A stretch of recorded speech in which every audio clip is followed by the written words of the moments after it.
যেহেতু আপনারা বহুদিন ক্লাসের বাইরে, আমি চেষ্টা করছি আমার চ্যাপ্টারের স্লাইড নিয়ে কমাই নিয়ে আসতে। আজকে যে আপনারা পড়বো এটা হচ্ছে কি আমার ইন্ডাস্ট্রি চ্যাপ্টার, আমি তো মার্কেটিংয়ে কাজ করছি বহু বছর। এটার স্লাইড ছিল প্রায় অলমোস্ট 40টার উপরে। আমি চিন্তা করলাম যে আপনাদের জন্য কীভাবে সহজ করে দেয়, শুরু করে 5টা স্লাইড নিয়ে আসি।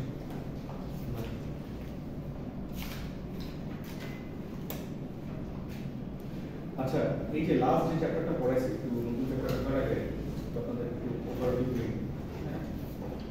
হিউম্যান রিসোর্স প্র্যাকটিস কিভাবে হচ্ছে সাস্টেনেবল করা যায়, এটা একটা ছোট একটা শর্টকাট ওভারভিউ দিই। সেটা হচ্ছে যে আমরা সাস্টেনেবিলিটি বলতে কি বুঝি, যে আমরা যে কোনো প্রসেসে পিপল, তারপরে হচ্ছে কি প্রফিট এবং প্ল্যানেট, এই 3টা ফ্যাক্টরকে কাজে, এই কনসেপ্টগুলোকে মাথায় রেখে আমরা কিভাবে একটা সিস্টেমকে কিংবা প্রসেসকে আমরা এফিশিয়েন্ট করতে পারি। সাস্টেনেবিলিটি গোল কি, প্রসেসটা চিপার হতে হবে, মানে ইকোনমিক্যাল হতে হবে, তারপরে হইতে হবে টেকসই, লং টার্ম আমি প্রসেসটা ইউজ করতে পারবো বা প্রোডাক্টটা ইউজ করতে পারবো, তারপরে যে প্রসেস বা প্রোডাক্ট আমি নিয়ে আসতেছি সেটা যেন মানুষের জন্য কল্যাণ করবে ইন দ্য লং টার্ম। ঠিক আছে, তো এখানে আমরা হিউম্যান রিসোর্স প্র্যাকটিসের মধ্যে দেখছি যেটা হচ্ছে বাংলাদেশ মোটামুটি ভালো আগে গেছে, এবং এটার এগেন্সে একটা কেসও দিয়েছিলাম। আপনারা অলরেডি একটা গ্রুপ প্রেজেন্ট করে ফেলছেন, তাই না স্যার? আচ্ছা, গ্রুপ প্রেজেন্টেশন কিন্তু বাকি আছে। এখন গ্রুপ প্রেজেন্টেশন কিভাবে দিবেন আপনারা ডিসাইড করে জানান, এখনো অনেকগুলো প্রেজেন্টেশন বাকি আছে। কয়টা গ্রুপ আপনাদের টোটাল? স্যার 4টা গ্রুপের নাম জমা দিয়েছি। আচ্ছা, বাকিগুলো ফর্ম করে দিয়ে দিতে বলেন। খুব সম্ভবত আপনাদেরকে ভিডিও সাবমিট করতে হবে, কারণ ক্লাসে নেওয়ার সুযোগ আর নাই, আপনারা বেশি ক্লাস পাবেন না। হ্যাঁ, আগে এগুলো দেন, আমি দেখি আমার কোর্স ওয়ার্ক শর্ট করে আপনাদেরকে ক্লাসে নিয়ে নিতে পারি। ক্লাসে নিয়ে নিলে হয়তো আপনাদের জন্য ইজি হবে। কোনটা ইজি, রেকর্ড করে দেওয়া নাকি ক্লাসে দেওয়া? আচ্ছা, সেটা আপনারা ডিসাইড করেন। আমার কাছে মনে হচ্ছিল মানে ক্লাসে দেওয়া ইজি, ভিডিও রেকর্ড করে আপলোড করে আবার লিংক দেওয়া প্যারা আছে। এটা তো আমরা সেই ছোট বয়স থেকে করে আচ্ছা, না হ্যাঁ, এটা ইউনিভার্সিটি প্র্যাকটিস আছে, এটা সেটা জানি। আচ্ছা, তবে একটা ছোট সময় দিই যে কিভাবে হচ্ছে কি এইচআর সাস্টেনেবল করা হয়েছে। আপনারা দেখছেন যে আগের অ্যাপ্লিকেশন প্রসেস, আসলে ওই অ্যাপ্লিকেশন প্রসেস আপনারা দেখেন তখন হচ্ছে কি সবকিছু হার্ড কপিতে করা হয়েছে। হ্যাঁ, সবকিছু হচ্ছে কি আপনার ফর্ম ফিল আপ করে, কখনো এইচআর ফর্ম দেখছেন, কখনো চাকরির আবেদনের ফর্ম, সরকারি অফিসগুলোতে এখন আছে। চাকরির আবেদন ফর্ম যেটা সিস্টেমটা ছিল সবকিছু কাগজের মধ্যে ছিল, আপনার ফিল আপ করে তারপর হচ্ছে ওটার সাথে সব হার্ড কপি অ্যাটাচ করে হচ্ছে গিয়ে আপনার দেওয়া হতো, সত্যায়িত করে দিতে হতো। তারপর হচ্ছে গিয়ে প্রক্রিয়াটা শুরু হতো। এরপরে বিভিন্ন ধাপে ধাপে বিভিন্ন কাগজপত্র নিয়ে, ফর্ম নিয়ে, ক্যারেক্টার সার্টিফিকেট নিয়ে আপনার ফাইনালি রিক্রুটমেন্ট প্রসেস শেষ হতো। তো যখনই বিশ্বে পুরো জিনিসটা ইলেকট্রনিক হয়ে গেছে, অল ইলেকট্রনিক, বাংলাদেশে সবার আগে at the same time Bangladesh bank এটা ইমপ্লিমেন্ট করছিল, যেটা এখন পর্যন্ত আছে। বাংলাদেশ ব্যাংকের এখন সব ধরনের recruitment programme is all electronic, fully paperless. আপনার সব কিছু ট্রান্সক্রিপ্ট এন্ড এভরিথিং সব কিছু আপনি আপলোড করে দেবেন, ওরা ওখান থেকে অটোমেটিক ভেরিফাই করে, এনএসআই ডিজিএফআই তে ভেরিফাই করে আপনাকে হচ্ছে গিয়ে মানে ফাইনাল ইন্টারভিউর জন্য কল করবে। এবং এটা ফাইনালি স্টেপ হবে। আমাদের যে মডেলটা, এটা পরবর্তীতে অনেকগুলো সরকারি প্রতিষ্ঠান, সব সরকারি না, অনেকগুলো সরকারি প্রতিষ্ঠানে ইমপ্লিমেন্ট করা হয়। প্লাস হচ্ছে কি ওদের অনেকগুলো ডকুমেন্টের আর্কাইভ ছিল, ডিজিটাল করে ফেলছে, পেপার রিসার্চ কমাই দিচ্ছে। তারপর হচ্ছে কি পেপার রিসার্চ করার জন্য হচ্ছে স্পেস অনেক বেঁচে গেছে, সেখানে হচ্ছে ওরা হলো লাইব্রেরি তৈরি করছে, ডিজিটাল লাইব্রেরি। সো এইভাবে ওরা প্রচুর কস্ট কাটিং করতে পারছে, এবং হচ্ছে পাশাপাশি প্রসেসগুলো স্ট্রিমলাইন হয়ে গেছে। কারণ পেপার চেক করা অনেক কঠিন, আর আপনি যদি অনলাইনে অ্যাপ্লিকেশন সাবমিট করেন এবং যদি একটা এআই দিয়ে একটা কোড লিখে দেন যে আপনাকে এই ক্রাইটেরিয়া হলে আপনি নেক্সট ফেজ আপনি স্ক্রিন করতে হবে, তো মানে 2-3 লাখ সিভি আপনি instantly within matter of seconds হচ্ছে আপনি স্ক্রিন করতে পারবেন। আচ্ছা, এটা ছিল গত ক্লাসের বা গত চ্যাপ্টারের একটা সামারি। এখন আমরা মার্কেটিং কমিউনিকেশনসে কিভাবে সাস্টেনেবিলিটি আনা যায় সেটা দেখব। মার্কেটিং কোর্স আপনারা করছেন না? জি স্যার। মার্কেটিং এ কি কি কোর্স করছেন একটু বলবেন? Principles of marketing. একটা প্রিন্সিপালস অফ মার্কেটিং। আচ্ছা, মার্কেটিং কমিউনিকেশনস করছেন? না, তারপরে মার্কেটিং ম্যানেজমেন্ট। আচ্ছা, এটা মেবি হচ্ছে কি যখন আপনারা আপনাদের যে মেজর কি ডিসাইড হয়ে গেছে অলরেডি? না স্যার, আগামী সেমিস্টার। আচ্ছা মেজর ডিসাইড হওয়ার পর মনে হয় মেবি এইগুলো আসবে হ্যাঁ স্ট্র্যাটেজিক মার্কেটিং ম্যানেজমেন্ট এই সব জিনিসপাতি আমি তো মনে করছি আপনারা করতেছেন হ্যাঁ তো যাক খুব একটা বেশি কমপ্লেক্স কিছু পেয়ে নেই অসুবিধা নেই ঠিক আছে first of all sustainability marketing কমিউনিকেশনে কেন ফার্স্ট অফ মার্কেটিং কি মার্কেটিং এর ডেফিনেশন বলতে পারবেন আপনারা যতটুকু বুঝেন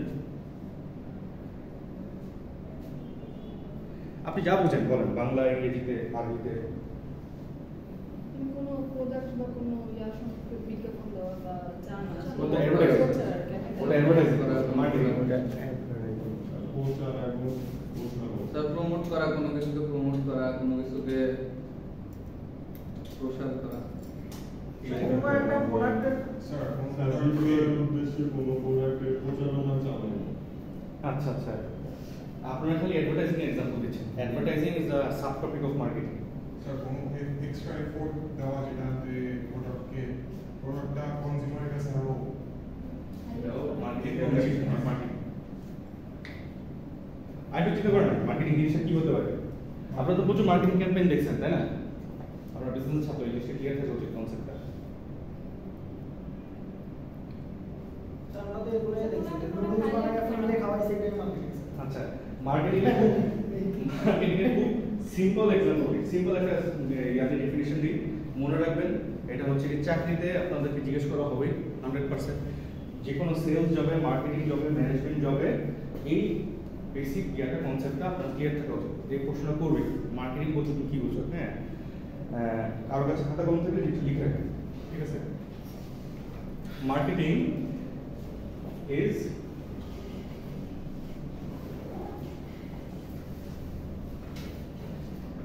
the profitable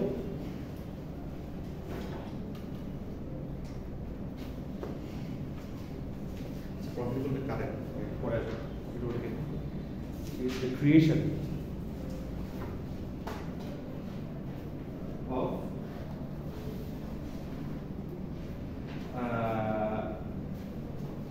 value profitably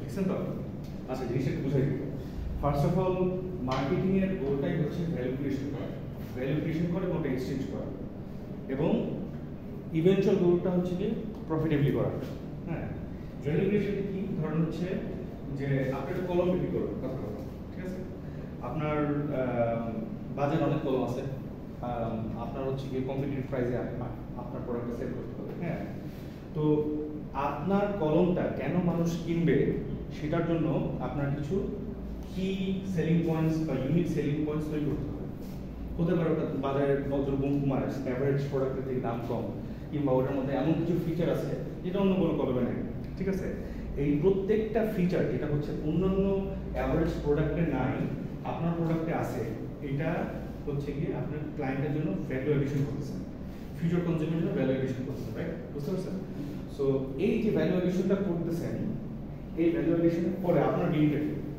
আপনার প্রোডাক্টটাকে প্রফিটে সেল করতে হবে রাইট সো ওই ভ্যালু এডিশন এমন কোন প্রাইস পয়েন্টের পয়েন্টটা করা যাবে না যেখানে হচ্ছে কি আপনি মার্কেটের থেকে বাইরে চলে যাবেন কারণ যদি আপনার প্রোডাক্টটা কনজিউমার গুড হয় কলমটা যখন দাম অ্যাভারেজ কলমের দাম যদি 10 থেকে 20 টাকা পায় এর থেকে বেশি আপনি প্রাইস রাখতে পারবেন তাহলে আপনার প্রোডাক্ট চলবে না তাহলে আপনার ডিফারেন্ট সেগমেন্টে চলে যেতে হবে যেমন ওটার কম্পিটিশন আরো টাফ আপনার লাক্সারি সেগমেন্টে চলে যেতে হবে ঠিক আছে তখন আপনার R&D তে আরো ইনভেস্টমেন্ট করতে হবে বা in general point of view আপনাকে যদি ওই প্রোডাক্টটা সেল করতে হয় আপনাকে এমন কিছু ইউনিক সেলিং প্রপোজিশনস নিয়ে আসতে হবে যেটা হচ্ছে যে ওই সেম প্রাইস পয়েন্ট থেকে এই কলমটা ইউজ করতে কারণ একটা কলমের জন্য ইউনিক সেলিং প্রপোজিশন কি হতে হবে যে হচ্ছে কি অ্যাভারেজ কলমে লেটসে হচ্ছে কি 100 পাতা লেখা যায় কথা কথা আর আমার কলমে 200 পাতা লেখা যায় মানে ডাবল ইঙ্ক করে হ্যাঁ এইভাবে আমার একটু স্মুথ হয় আমার একটা টেকনোলজি একটু বেটার ঠিক আছে কিংবা ধরুন কোনো স্মার্ট ফিচার আছে যে আমি যতবারই কলমটা আমি নিচ্ছি ইউজ করতেছি ওটা হচ্ছে গিয়ে আমার একটা স্মার্ট চিপ আছে ওটাতে আমার ফোনের সাথে সিঙ্ক হয়ে ওগুলো আমার রাইটিং টাইমটা আপডেট করে রাখতেছে বা কোন সময় আমি কোন কোন নোট নিচ্ছি হ্যাঁ নোটের কিছু সে সিঙ্ক করতে পারে পেন আছে ওগুলো অনেক এক্সপেন্সিভ বাট কনজিউমার গুডে ওগুলো নেই বাট মানে any feature or any attributes that you are adding to the pen that is that to your product that does not exist in other markets or in the existing market is value creation এবং এটাকে right প্রাইসে with profit sell করতে পারাটাই হচ্ছে marketing. ঠিক আছে? আচ্ছা, এখন এই যে আপনার যে এক্সাম্পলগুলো দিচ্ছেন যে হচ্ছে গিয়ে অ্যাডভার্টাইজমেন্ট দেওয়া, তারপরে হচ্ছে গিয়ে ওটার জন্য প্রচারণা চালানো, এগুলোকে বলে হচ্ছে কি মার্কেটিং কমিউনিকেশন। হ্যাঁ, এটা হচ্ছে মার্কেটিং এর একটা সাবটপ। যদি মার্কেটিংটা হচ্ছে গিয়ে ধরেন বাংলাদেশ হয়, ওই প্রমোশনটা হচ্ছে গিয়ে ঢাকা কথার কথা, বা কয়েকটা জেলা মিলে আর কি। সো মার্কেটিং কমিউনিকেশনের অনেকগুলো ওয়ে আছে। আমরা আজকে যে মূলত যেই টপিকটা নিয়ে কথা বলছি সেটা হচ্ছে মার্কেটিং কমিউনিকেশন। কিভাবে আপনার ক্লায়েন্টকে আপনি হচ্ছে কি আপনার প্রোডাক্ট বা সার্ভিসের সম্বন্ধে জানাবেন। ঠিক আছে? সেটা অ্যাডভার্টাইজমেন্টের মাধ্যমে হতে পারে, প্রোডাক্টের মাধ্যমে, অনেক সময় product itself is an advertisement. ঠিক আছে? এবং শেষের দিকে আমরা দেখবো যে সাস্টেনেবল ডেভেলপমেন্ট রিলেটেড মার্কেটিং অথবা সাস্টেনেবল ডেভেলপমেন্ট ইনগ্রেইনড মার্কেটিং বাংলাদেশ কিভাবে আজ থেকে প্রায় 50 বছর আগে করে ফেলছে। হ্যাঁ, আমরা এই জিনিসটা পাইলট ছিলাম, এবং ওই সময়কার মানুষের থট প্রসেস কি ছিল না, কিন্তু তারা অনেক শুধু প্রসারিত চিন্তা করে প্রোডাক্ট লঞ্চ করছিল, এবং এমন প্রোডাক্ট লঞ্চ করছিল এটা এখন পর্যন্ত বাংলাদেশে দূরের কথা পৃথিবীতে প্যারালাল কম আছে। ইউজুয়ালি এটার প্যারালাল অনেক এক্সপেন্সিভ হয়। আচ্ছা, এই ডেফিনিশনটাকে কেউ একটু পড়েন, রিডিং করেন। বিপ্লবী মাহিদ স্যার, আপনি পড়েন। আপনার ছবি টবি দেখলাম অনেক, আপনার ছবি পাঠাতে চাইছিলেন কিন্তু আপনার নাম্বারে হোয়াটসঅ্যাপ ছিল না, যেন Marketing for a sustainable future. In today's world, consumers are increasingly concerned about the environmental and social impact of the products they buy.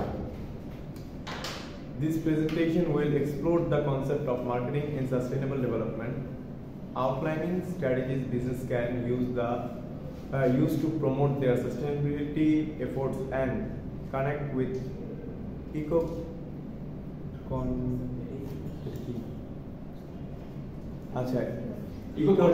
eco-conscious consumers. By integrating sustainability into marketing strategies, business can create a positive impact on the planet while achieving their business goals.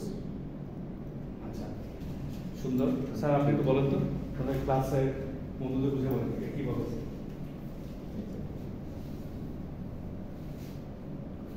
আপনার পড়েন, আপনি তাকাই থেকে না, আপনার পড়েন।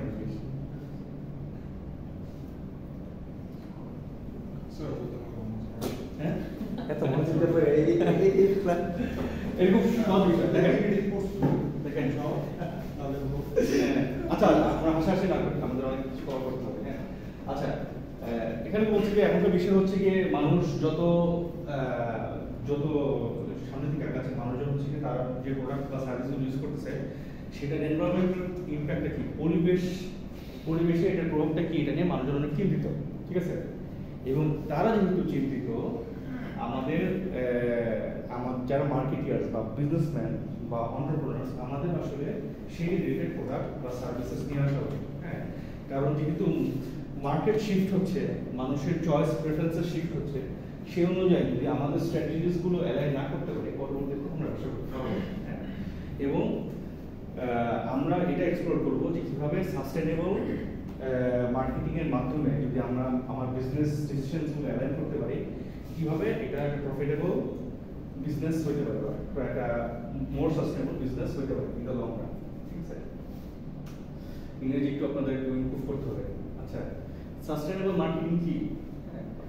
আচ্ছা, traditional marketing approach, আপনারা যে মার্কেটিং প্রিন্সিপালস অফ মার্কেটিং করে থাকেন, তাহলে হচ্ছে কি বেসিক মার্কেটিং এর ব্যাপারে আপনাদের একটু ধারণা আছে। হ্যাঁ, মার্কেটিং এর মধ্যে হচ্ছে গিয়ে অনেকগুলো ফ্যাক্টরস আছে, মেইনলি হচ্ছে প্রোডাক্ট, প্লেস, হ্যাঁ, প্রমোশন।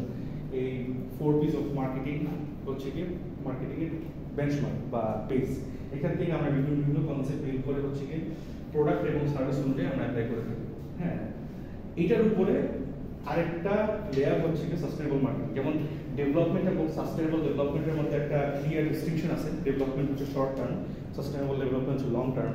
সাস্টেনেবল মার্কেটিংটা হচ্ছে অনেক এরকম, এটা শুধুমাত্র লং টার্মই না, এর পাশাপাশি তাদের ওই প্রোডাক্ট বা সার্ভিসের যে ম্যানুফ্যাকচারিং, প্রোডাকশন প্রসেস আর কমিউনিকেশন প্রসেস, হ্যাঁ, ওটাকেও কিভাবে সাস্টেনেবল করা যায় ওইটার দিকে ওরা নজর দেয়। ঠিক আছে? তো এই প্রসেসের মধ্যে কি কি জিনিস হচ্ছে, কি ফ্যাক্টরস, এনভায়রনমেন্টালি ফ্রেন্ডলি হতে হবে প্রোডাক্ট, সোশ্যালি রেসপন্সিবল, এথিক্যালি সোর্সড। আচ্ছা, এটা তো আমরা বুঝি এনভায়রনমেন্টালি ফ্রেন্ডলি কি, হ্যাঁ, প্রকৃতি বান্ধব product, socially responsible.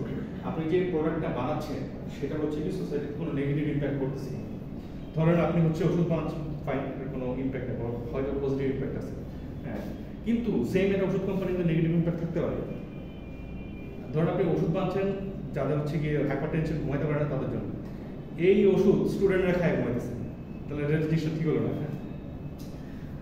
Ethically source, এটা হচ্ছে খুব ইম্পর্টেন্ট। আপনি যেভাবে আপনার প্রোডাক্টটা ম্যানুফ্যাকচার করতেছেন সেটা কিন্তু এথিক্যালি হচ্ছে। আপনি কি মানুষের উপর স্বৈরাচার চালায় হচ্ছে কি এই জিনিসটা ইয়ে করতেছেন, নিয়ে আসতেছেন, যাদের কাছ থেকে আপনি সোর্স করতেছেন তাদের কি প্রপারলি পে করতেছেন, তাদের ন্যায্য মূল্যটা ধরে দিচ্ছেন, তাদের সাথে কি ট্রিটমেন্টটা কি আপনার হচ্ছে কি এথিক্যাল হচ্ছে কিনা, এটা হচ্ছে কি এথিক্যালি সোর্স। হ্যাঁ, এটা একটা ভালো এক্সাম্পল দিতে পারে হচ্ছে গিয়ে আমাদের অ্যাগ্রো ইন্ডাস্ট্রি। আপনি দেখবেন যে বাংলাদেশের ব্যাকবোনের একটা অংশ হচ্ছে কি আমাদের কৃষিখাত। কৃষিখাত আছে বলে হচ্ছে আমাদের বাংলাদেশের মানুষ এখন খেয়ে পড়ে বেঁচে আছে। এবং এই কোভিডের টাইমে কৃষকরা কি পরিমাণ স্যাক্রিফাইস করছে, যারা হচ্ছে গিয়ে এইটার সাথে সংযুক্ত না তারা কখনো জানবে না। বা one of the main reason যে বাংলাদেশের খাওয়া দাওয়ার দাম খুব একটা জাম করে, এটা mainly because of our farmers. Covid টাইমে কোনো সিন্ডিকেট টিন্ডিকেট কিছু ছিল না, হ্যাঁ, কৃষকরা চাইলে অ্যাস্ট্রোনমিক্যাল প্রাইসে তাদের প্রোডাক্ট সেল করতে পারত। তারা ওইটা না করে শ্রমিক বিপরীতের দিক যে তারা হচ্ছে অনেক কম দামে তাদের প্রোডাক্ট সেল করছে তারা দেশের মানুষকে বাঁচানোর জন্য।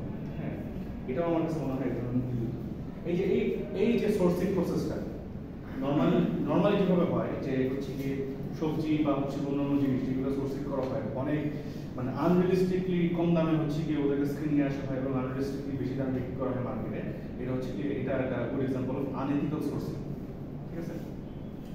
আচ্ছা, সাস্টেনেবল মার্কেটিং করলে লাভ, ঠিক আছে, এটা একটা দুই পড়ে স্বেচ্ছায় পড়ে, অসুবিধা নেই, জোরে জোরে পড়ে পড়েন। স্যার আমি প্রপারলি দেখি না। আচ্ছা, আমি পড়ে Connect with co-consumers, growing market segment, enhance brand reputations and image, attracts investors seeking sustainable companies, boosts employee morale and engagement, can lead to cost saving through resource efficiency, may open doors to new market and partnership. আচ্ছা, এই যে পাঁচটা point, ছয়টা point আপনারা কারা কারা বুঝে নিতে বলেন? কেউ না বুঝলেও সমস্যা নেই। আচ্ছা, কে বুঝছেন ছয়টা পয়েন্ট? কে বুঝছেন মোটামুটি? এক্সপ্লেন করতে হবে, আপনি খালি বলেন যে কারা কারা বুঝছেন। কোন পয়েন্টে কম বেশি বলছেন? তার মানে হচ্ছে কিছু পয়েন্টে অসুবিধা আছে। প্রথম পয়েন্টে আচ্ছা, কানেক্ট ইকো কনসিয়াস কনজিউমার্স, ভালো কথা বলছেন, হ্যাঁ, উইথ গ্রোইং মার্কেট সেগমেন্ট। আচ্ছা, এই যে শুরুর দিকে একটা বললাম না যে মার্কেট ট্রেন্ডটা শিফট হচ্ছে, আগে হচ্ছে মানুষজন প্রোডাক্ট নিয়ে চিন্তা করতো, হ্যাঁ, এখন তারা প্রোডাক্টের বাইরে চিন্তা করে যে এই প্রোডাক্টটা কি সাস্টেনেবলি তৈরি করা হচ্ছে কিনা, এই প্রোডাক্টটা অর্গানিক কিনা, যেখান থেকে এটা র মেটেরিয়াল সোর্স করা হয়েছে তাদেরকে ন্যায্য মূল্য দেওয়া হয়েছে কিনা। হ্যাঁ, ন্যায্য মূল্য দোকান আপনারা দেখছেন না, এটা এক্সাম্পল অফ সাস্টেনেবল মার্কেটিং, ঠিক আছে? তো এইসব জিনিস, এই ধরনের ক্লায়েন্ট বেস বা কনজিউমার বেসটা সারা বিশ্বে গ্রো করতেছে, ঠিক আছে? এই যে এদেরকে বলা হয় eco conscious consumer. Eco conscious consumer যারা হচ্ছে গিয়ে পরিবেশ নিয়ে বেশি চিন্তা করে, তাদের প্রাইমারি গোলটা হচ্ছে যেই প্রোডাক্ট বা সার্ভিসটা আমি নিচ্ছি, হ্যাঁ, এটার সোর্সিংটা প্রপার হচ্ছে কিনা, ঠিক আছে? এবং যেহেতু এই ধরনের কনজিউমাররা বাড়তেছে পৃথিবীতে, বাংলাদেশে প্রচুর আছে, হ্যাঁ, আমি ইন্ডাস্ট্রিতে আমি ব্যবসা করতেছি, এখন আমি ভালো বলতে পারবো যে it's a very big market. দেখেন এই কনজিউমারটা বাড়ছে পৃথিবীতে এবং এই ধরনের কনজিউমার গ্রুপটা সাথে আপনি কানেক্ট করতে পারবেন এবং আপনার যেই প্রোডাক্ট বা সার্ভিসেস দেন না কেন এটার সাথে কানেক্ট করলে হচ্ছে গিয়ে আপনার একটা গ্রোয়িং মার্কেট সেগমেন্টের সাথে আপনি কানেক্ট করতে পারবেন। কারণ একটা বিজনেসের অল টাইম গোল থাকা উচিত তাদের মার্কেট শেয়ারটা বাড়ানো, একটু করে বাড়ানো। আচ্ছা, এর বাইরে আর কোন পয়েন্ট আপনাদের সমস্যা বলেন তো?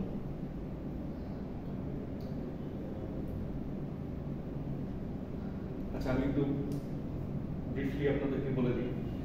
এই যে আপনি সাস্টেনেবল মার্কেটিং করতেছেন, এর জন্য আপনার হলো ব্র্যান্ড রেপুটেশন এবং ইমেজটাও বৃদ্ধি পায়। হ্যাঁ, কারণ ন্যাচারালি দেখা যায় যে যেহেতু আমরা আসলে সবাই মানে we are result of nature ultimately. হ্যাঁ, আমরা যত দেখবো যে একটা কোম্পানি হচ্ছে কি ইকো ফ্রেন্ডলি সোর্স করছে, তারপর হচ্ছে এথিক্যাল সোর্সিং করতেছে, সেই ব্র্যান্ডটার প্রতি ট্রাস্ট এবং ইন্টারেস্ট দুটোই বেড়ে যায়, তাই না?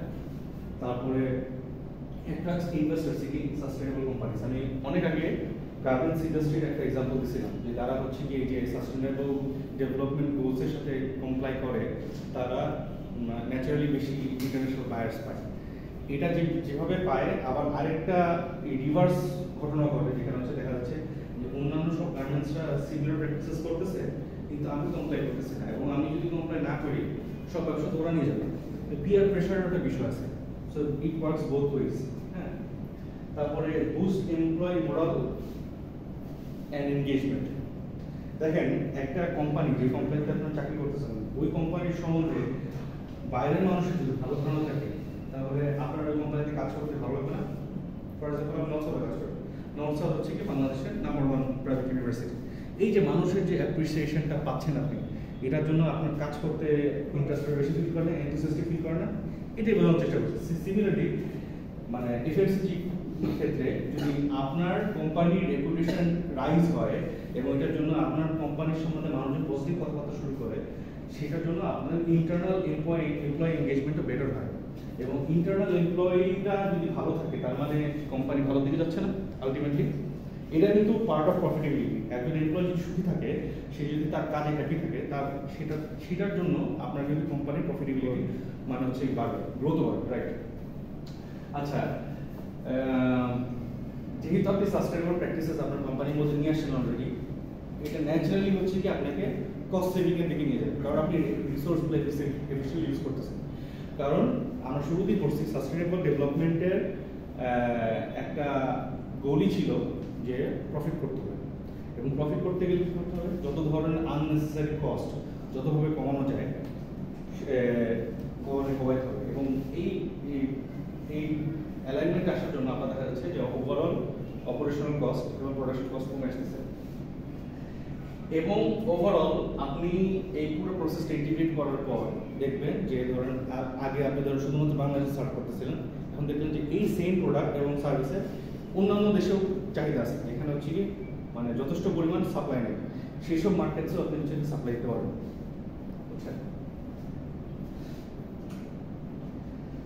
আচ্ছা, কিভাবে আমরা সাস্টেনেবল মার্কেটিং ডিপ্লয় করব? এখানে হচ্ছে কি আমি 5টা, এখন অনেকগুলো আইডিয়া ছিল, আমি সামারি করে নিয়ে আসছি এখানে। 5টা আপনারা স্ট্র্যাটেজিস নিতে পারেন। নাম্বার 1 হচ্ছে প্রোডাক্ট সাস্টেনেবিলিটি, নাম্বার 2 হচ্ছে transparency and storytelling, number 3 হচ্ছে সাস্টেনেবল প্যাকেজিং, নাম্বার 4 হচ্ছে কি পার্টনারশিপ, নাম্বার 5 হচ্ছে কজ মার্কেটিং। ঠিক আছে, এটা মার্কেটিং কমিউনিকেশন কোর্স থেকে সরাসরি তুলে নিয়ে আসা। আমরা এই কম্পারিজন করছি যে সাস্টেনেবল মার্কেটিং কমিউনিকেশন কিরকম হওয়া উচিত আর নর্মাল মার্কেটিং কমিউনিকেশন আমরা কি করি। হ্যাঁ, আমরা যদি আপনারা যদি ফিউচার কেউ যদি মার্কেটিং কমিউনিকেশন মার্কেটিং এর মেজর নেন, তাহলে হচ্ছে মার্কেটিং কমিউনিকেশন একটা কোর্স থাকে, সেখানে হচ্ছে আপনার সিমিলার কিছু পড়বে। তো আচ্ছা, দেখি প্রোডাক্ট সাস্টেনেবিলিটি প্রথম যে অধ্যায়, সেটা হচ্ছে যে আপনার প্রোডাক্টের টেকসই হতে হবে। সেই টেকসই কীভাবে করতে পারেন? হচ্ছে গিয়ে ডিজাইনের মাধ্যমে করতে পারেন। হ্যাঁ, আপনার ম্যানুফ্যাকচারিং প্রসেসটা সাস্টেনেবল হতে পারে।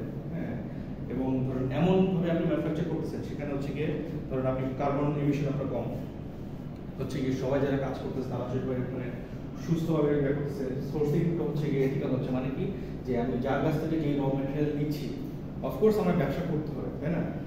কিন্তু তার মধ্যেও লিমিটের মধ্যে থেকে আমি যতটুকু পারি তাকে আমার সাপ্লাইয়ের থেকে আমি ফেয়ার প্রাইসিং দিলাম ন্যাচারাল সোর্সিংয়ের জন্য। এটার কম্বিনেশনে হচ্ছে কি আমরা প্রোডাক্টটাকে আমি সাস্টেনেবল ভাবতে হবে। নাম্বার 2 হচ্ছে ট্রান্সপারেন্সি এন্ড স্টোরি। ট্রান্সপারেন্সি মানে কি? স্বচ্ছতা। আপনি কিভাবে প্রতিটা স্টেপ করতেছেন সেটা যদি আপনি দেখাতে পারেন, এটাও হচ্ছে কি একটা very good of marketing communication. যেমন ধরেন যে যারা অর্গানিক খাওয়া নিয়ে কাজ করে, তাদের মার্কেটিং কমিউনিকেশন এরকম হয় যে তারা গ্রামের দৃশ্য দেখায়, তারা হচ্ছে কি কোথায় তাদের মুরগিগুলো রাখা হচ্ছে, কোথায় তাদের সবজিগুলো ফলানো হচ্ছে, কিভাবে ফলানো হচ্ছে, প্রসেসগুলো দেখায় না? এই পুরো প্রসেসটাই হচ্ছে গিয়ে স্টোরি টেলিং এবং ট্রান্সপারেন্ট স্টোরি টেলিং। তারা প্রতিটা অধ্যায় হচ্ছে দেখানোর চেষ্টা করতেছে যে কীভাবে প্রতিটা স্টেপে তারা আগাচ্ছে। এবং আনফর্চুনেটলি এটাও সত্যি যে যেটা টিভিতে দেখানো হয় হয়তো বা রিয়েলিস্টিক্যালি এত বেশি সাস্টেনেবল হয় না রিয়েল লাইফ প্র্যাকটিসে, বাট কমিউনিকেশনের জন্য প্রেজেন্টেশনটা খুব ইম্পর্টেন্ট, খুবই ইম্পর্টেন্ট। ঠিক আছে, আপনি যত গুছায় মানুষকে দেখাতে পারবেন তত বেশি মানুষকে আপনি অ্যাট্রাক্ট করতে পারবেন। সাস্টেনেবল প্যাকেজিং, দেখেন এটাও একটা ইম্পর্টেন্ট ফ্যাক্টর। আপনার প্রোডাক্টটা সাস্টেনেবল হলেই হবে না। ধরেন আপনার প্রোডাক্টটা খুবই ইকো ফ্রেন্ডলি, খুবই সাস্টেনেবল, কিন্তু আপনি দিন শেষে প্রোডাক্টটা পলিথিনের মধ্যে প্যাকেজিং করে বিক্রি করতেছেন, এবং পলিথিন হচ্ছে কি পৃথিবীর one of the biggest dangerous বর্জ্য। এর থেকে মানে প্যারাসাইটিক বর্জ্য মনে হয় পৃথিবীতে নেই। কেন? কারণ পলিথিন যখন আপনি ফেলে দেন ওটা হচ্ছে গিয়ে নেচারের সাথে মিশে যায় না, এটা রয়ে যায় এবং পরবর্তীতে এটা স্ট্যাক আপ করে। এবং পলিথিন যে আপনি যে ছোট করবেন বা আপনি এটাকে ওয়েস্ট হিসেবে ফেলাই দিবেন সেটা কোনো উপায় নেই। পলিথিনকে আপনি যখন মেল্ট করবেন ওটা ছোট ছোট পেলেটসের মতো হয়ে যায়, দেখছেন মনে হয়। ওই প্রসেসের মধ্যে যে পরিমাণ কার্বন এমিশন হয় তার থেকে পলিথিন ফেলা রাখা বেটার।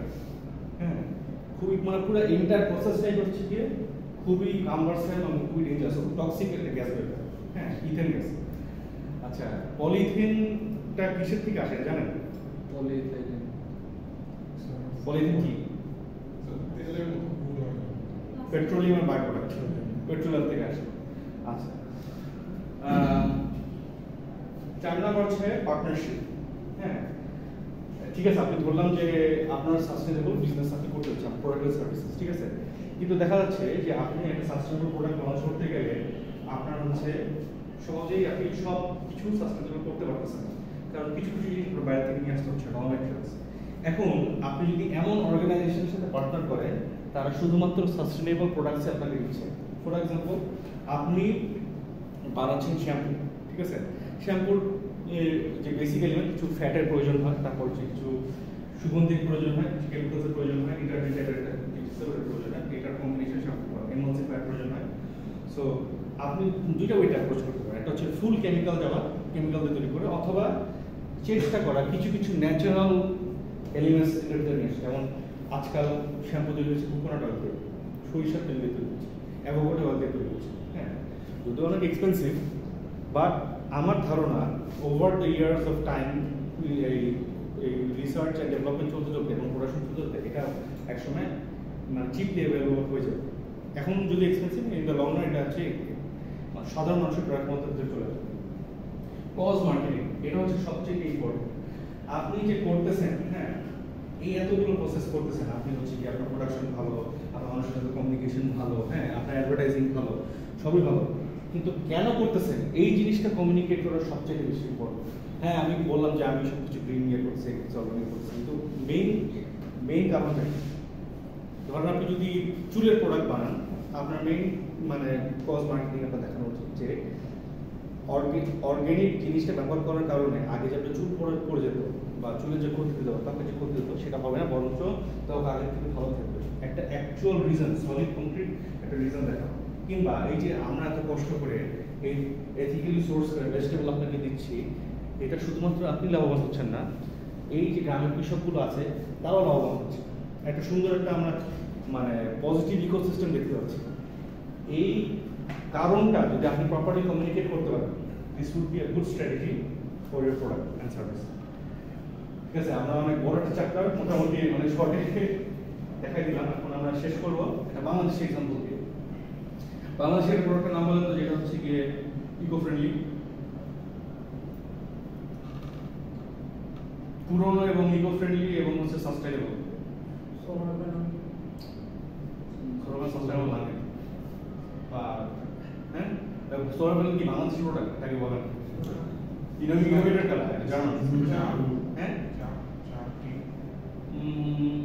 এটা তো কনজিউমেবল, এটা আসলে সাস্টেইনেবল হবে কি না? কনজিউমেবল হবে না। এটা নিয়ে আমার একটু ডিবেট আছে। স্যার এই যে স্যার আমরা যে পাটের ব্যাগটা রেডি করে যাই, পাটের ব্যাগ। Yes, very good. হ্যাঁ, জুট রিলেটেড যে কোনো কিছু। কেন জুট সাস্টেইনেবল এটা একটু বলতে পারবেন স্যার? স্যার এটা তো নেচারের সাথে মিশে যাবে স্যার। ইয়েস, নাম্বার 1 হচ্ছে বায়োডিগ্রেডেবল। পাটের ব্যাগ হচ্ছে পলিথিনের থেকে মনে হয় 60 টাইমস মোর স্ট্রং। হ্যাঁ, অনেক বেশি লোড দিতে পারে এবং হচ্ছে কি ফ্যাশনেবল হয়। এবং পাট দিয়ে তৈরি করা যায় এমন কিছু নেই। একটা বাংলাদেশি স্টার্টআপ আছে আমেরিকাতে, যারা হচ্ছে বাংলাদেশ থেকে জুট নিয়ে যে বাইরে ওইখানে আমেরিকাতে বিভিন্ন জিনিস প্রডিউস করে, ওরা স্নিকার থেকে শুরু করে জামা কাপড় জুতা স্যুট সব তৈরি করছে। স্যার বাংলাদেশে টিম মন্ত্রিত হয়েছিল তখন দেখা গেছিল। হ্যাঁ হ্যাঁ, এমন কিছু নাই তারা তৈরি করছে, অনেক সুন্দর সুন্দর জিনিস তৈরি করা সম্ভব। হ্যাঁ, part is a good example. কিন্তু আমি জিজ্ঞেস করছি প্রোডাক্ট, পার্ট তো একটা হচ্ছে রিসোর্স, ন্যাচারাল রিসোর্স।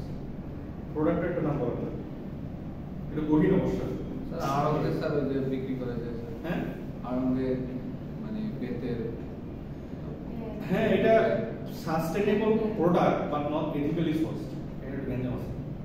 ওরা হচ্ছে কি যাদের কাছ থেকে বানায় নেয় তাদেরকে রিডিকুলাসলি কম দাম দেয়। যেমন হচ্ছে কি আমাদের খাতাগুলো দেখছেন না, আমাদের নকশিকাতা কয়টা দাম কত?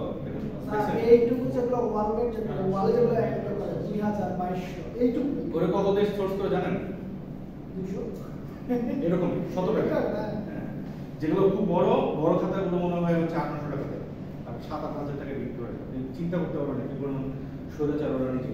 ঠিক আছে, আচ্ছা বাংলাদেশের এক্সাম্পলটা দেখেন, আপনারা সবাই চেনেন কস্টকো, জানেন না? জি স্যার। এখন বলেন এটা কেন সাস্টেনেবল বলেন? স্যার এটা এটার একটা মার্কেটিং স্ট্র্যাটেজি করছিলাম স্যার, যে অ্যারোমেটিক হালাল সাবান। না ওটা স্যার এটা সমাজে ক্ষয় হয় না স্যার, এটা বাস্তব। হ্যাঁ এটা ক্ষয় হয় না। হ্যাঁ, এটা একটা হ্যাঁ। পয়েন্ট। এটা হচ্ছে লং লাস্টিং। হ্যাঁ, প্রচুর long এই যে lasting। হোটেলে যে ইউজ করে না, স্যার এটা কই পাওয়া যায় জানেন? এগুলো তো যখন বাস স্টপ করে হ্যাঁ। মানে বুঝছেন না ট্রানজিটের মাঝখানে ওখানে বিভিন্ন ওয়াশরুম পাওয়া যায় সবচেয়ে বেশি। আপনারা এই প্রোডাক্টটা কিনবেন অনেক ভালো, বা বাংলাদেশের পণ্য আমরা কিনি এবং ইউজ করি। এবং কিভাবে এটা গ্লোবাল লিডার এটা আপনাদেরকে একটু পরে এক্সপ্লেন করছি। আপনারা হচ্ছে গিয়ে আগে বলেন যে কি অ্যাসপেক্ট এটা হচ্ছে সাস্টেনেবল, বলেন তো কি অ্যাসপেক্ট এটা সাস্টেনেবল হতে পারে। দেখেন আমরা তো একটা স্ট্র্যাটেজি বললাম এই সাস্টেনেবল প্রোডাক্ট কিভাবে হতে পারে। প্রোডাক্ট সাস্টেইনেবিলিটি আমরা কিন্তু হ্যাঁ, আর ট্রান্সপারেন্সি স্টোরি টেলিং ওরা বলতেছে এটা হচ্ছে ময়েশ্চারাইজিং প্রপার্টিজ আছে। আপনি লাস্ট ভোগে একটা ডিজিটাল অ্যাপ দেখছেন, বলেন তো কষ্ট লাস্ট ভোগে আমাদের বাবাদের জেনারেশন দেখছে। হ্যাঁ, আর আমাদের বাবাদের জন্য টিভি ছিল না কি মানে পেপার না স্যার এটা অনেক দিন পর্যন্ত দিছে স্যার। মাঝখানে দেখছি তো স্যার। কষ্ট মাঝখানে দেখছিলাম আমরা অস্কার পেয়েছে। হ্যাঁ মাঝখানে না স্যার অনেক আগে পর্যন্ত দিছে কিন্তু স্যার মাঝে মাঝে দেয় স্যার। আমি দেখি না, আচ্ছা দেখতে পারেন। এখনো দেয় স্যার মাঝে মাঝে। কষ্ট এখন কই যায়? এখন দেখছি। এখন না, আচ্ছা মানুষের তুই দেখে খেলা তো ভালো। ঠিক আছে, আমি আমার চোখে পড়ে নি, আমি তো বিজেপি যুগের মানুষ। স্যার বিবিবিতে দেখছি স্যার বিবিবিতে তো খেলার সময় মাঝখানে ফেসবুকে দেখতে পারে ভিডিও আচ্ছা এখন বলেন যে প্রোডাক্ট কিভাবে সাস্টেনেবল, কোন কোন অ্যাসপেক্টে সাস্টেনেবল? অনেকগুলো অ্যাসপেক্ট আছে। আমরা যতগুলো মার্কেটিং কমিউনিকেশন স্ট্র্যাটেজি করে আসছি, every single aspect applies to this product. এটা দেখেন প্রোডাক্টটা কিভাবে তৈরি, প্যাকেজিং কিভাবে করা হয়েছে সবই দেখেন। সবচেয়ে প্রথম যে জিনিসটা সেটা হচ্ছে যে প্রোডাক্টটা কিভাবে তৈরি করা হয়েছে। হ্যাঁ, এটা 100% ন্যাচারাল সোর্স এবং this was, if I'm not wrong, was the first soap company of Bangladesh. এটা 1945 এ 45 or 46 if I'm not wrong. এটার কোম্পানিটার নাম হচ্ছে কমান্ডার সোপ কোম্পানি, যেটা শর্ট করে হয় COSCO। হ্যাঁ, ওটার হচ্ছে কি শর্ট ফর্ম হচ্ছে এটা। এখন মনে কোহিনুর কেমিক্যালসের আন্ডারে চলে গেছে, ওরা মনে হয় একবার করে গেছে।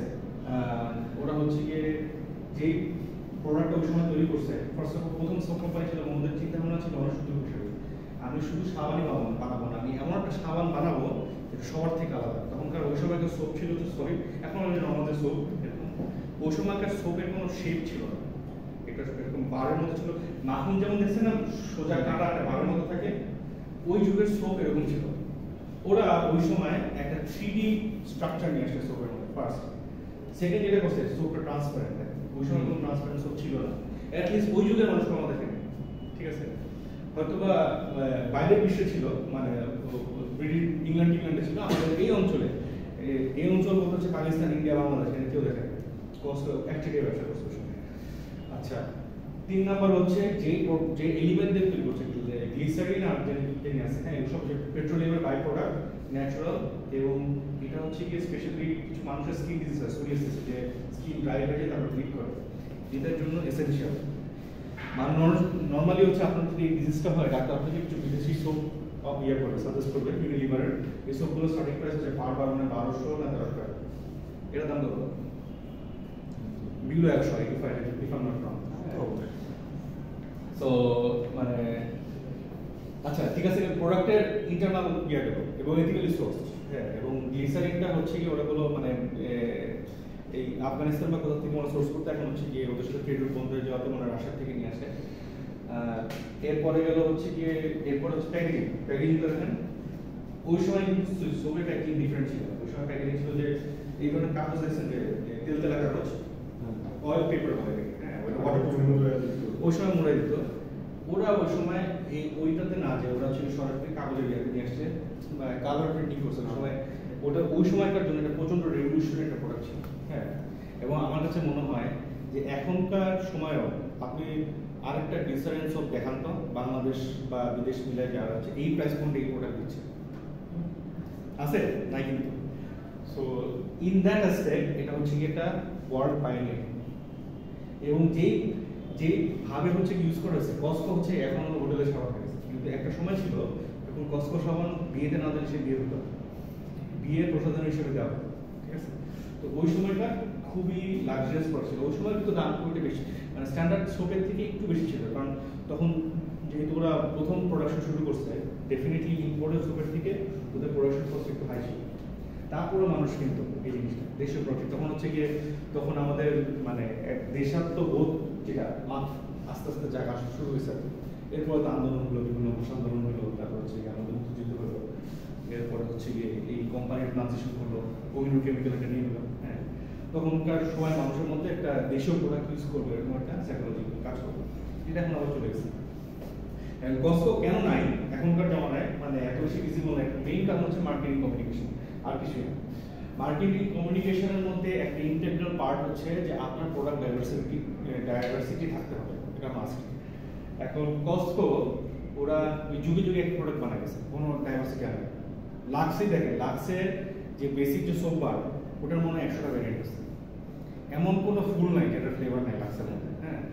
কিন্তু কস্কো চেষ্টা করে গেছে একই বেশি বাড়ে গেছে, হ্যাঁ। তবে আমার মনে হয় যে এই প্রোডাক্ট আমাদের কেনা উচিত, ইউজ করা উচিত, এবং অনেক বিদেশি সোপের থেকে এটা বেশি স্বাস্থ্যকর, কারণ বিদেশি সোপগুলো যে এইসব কেমিক্যালস ইউজ করে এটা জেনে রাখেন, এটা কিন্তু শরীরের জন্য ভালো। যেমন লাইফ বয়ের মধ্যে হচ্ছে কার্সিনোজেনিক পাওয়া গেছে। কার্সিনোজেনিক কি জানেন? এটা ক্যান্সার করে। একমাত্র কাস্টমার আমি